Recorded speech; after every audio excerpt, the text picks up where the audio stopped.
What are the subtle rhythm shifts in Shakespeare's verse? Imagine listening to a heartbeat that sometimes speeds up or slows down without you noticing.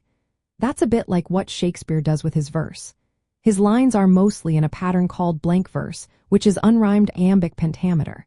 This means each line usually has 5 parts or feet, and each foot is made of an unstressed syllable followed by a stressed one. It sounds like da-dum, da-dum, da-dum, da-dum, da-dum.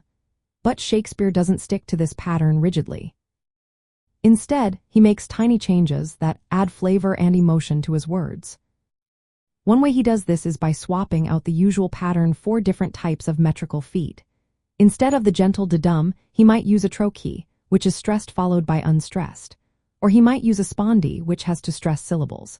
These substitutions help emphasize certain words or ideas, making them stand out more. For example, if he wants to highlight a word like true, he might stress it more by shifting the rhythm. This makes the line feel more dramatic or urgent. Another trick Shakespeare uses is shifting where he places the stress in a line.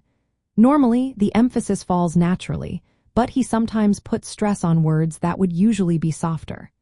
This change can make a line sound more emotional or intense.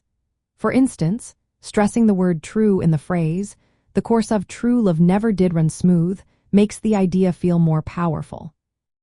He also uses pauses called caesuras within lines. These are breaks or stops that happen at natural points, often marked by punctuation. They create a moment of hesitation or tension, like a breath held in speech.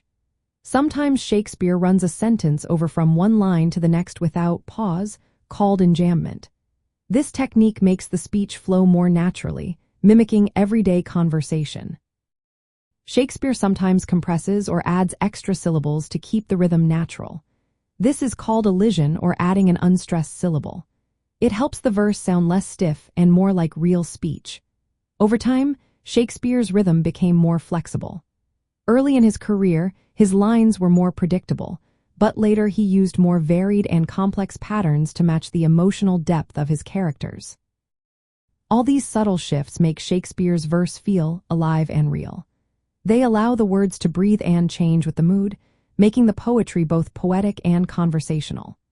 For actors, noticing these shifts helps deliver lines with the right feeling. For readers, understanding them reveals how Shakespeare's mastery of meter makes his language so vibrant and full of life.